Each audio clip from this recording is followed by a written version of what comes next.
Assalamualaikum warahmatullahi wabarakatuh. Kembali lagi di Kisah Channel. Mudah-mudahan kita tetap dalam lindungan Allah Subhanahu wa Ta'ala dan tetap dalam iman yang kokoh.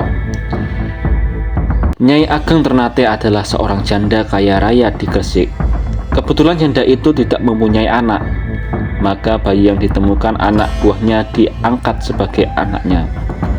Karena bayi itu ditemukan di tengah samudra, maka diberi nama Joko Samudra. Setelah cukup umurnya, Joko Samudra belajar ilmu agama kepada Sunan Ampel di Surabaya.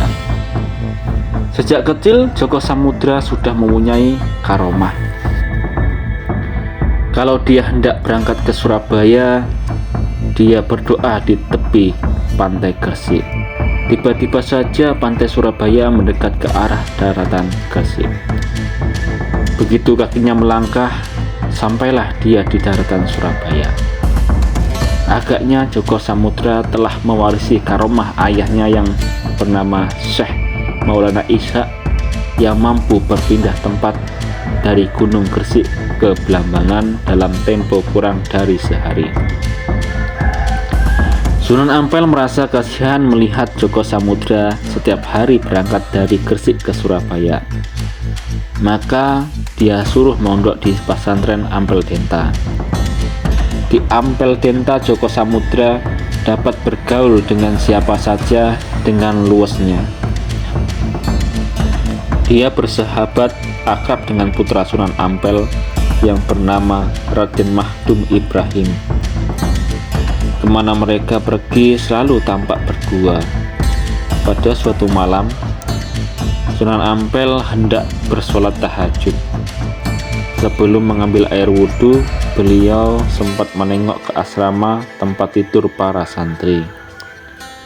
Suasana itu suasana gelap gulita. Tiba-tiba Sunan Ampel melihat cahaya menyilaukan mata keluar dari salah seorang santri yang sedang tidur.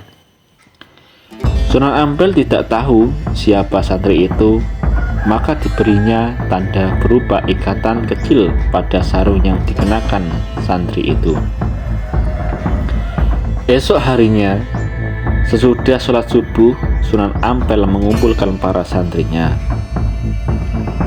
Siapa di antara kalian yang sarungnya ada ikatan kecil waktu bangun tidur? Saya, Kanjeng Sunan, jawab Joko Samudra.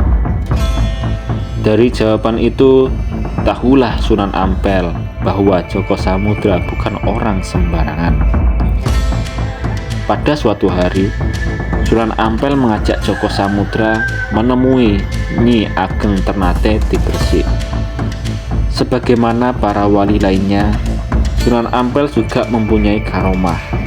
Hanya dalam beberapa kejap mata, beliau sudah dapat membawa Joko Samudra ke hadapan Nyi Ageng Ternate. Janda kaya raya itu tergopoh-gopoh menyambut kedatangan Sunan Ampel dan anaknya. Ringkas kata, Sunan Ampel mempertanyakan siapakah sebenarnya Joko Samudra itu. Ampun Kanjeng Sunan, kata Nyai Ageng Ternate. Sesungguhnya Joko Samudra ini ditemukan anak buah saya di tengah Selat Bali. Sejak bayi, dia saya angkat sebagai anak saya. Selat Bali? Tanya Sunan Ampel. Benar Kanjeng Sunan, jawab Nyai Ageng Ternate. Bila demikian, tentu Joko Samudra ini putra pamanku yang bernama Syekh Maulana Ishaq. Sebelum pergi ke negeri Pasai, pamanku itu berpesan dia mempunyai anak di negeri Blambangan. Anak itu dibuang ke tengah lautan. Namun Syekh Maulana Ishaq yakin bahwa anak itu nanti akan terus hidup dan minta supaya diberi nama Raden Paku bila aku menemukannya. Bila demikian, sebaiknya Joko Samudra diberi nama Raden Paku. sahut Ageng Ternate. Ya, sebaiknya begitu, sesuai dengan pesan ayahnya, kata Sunan Ampel.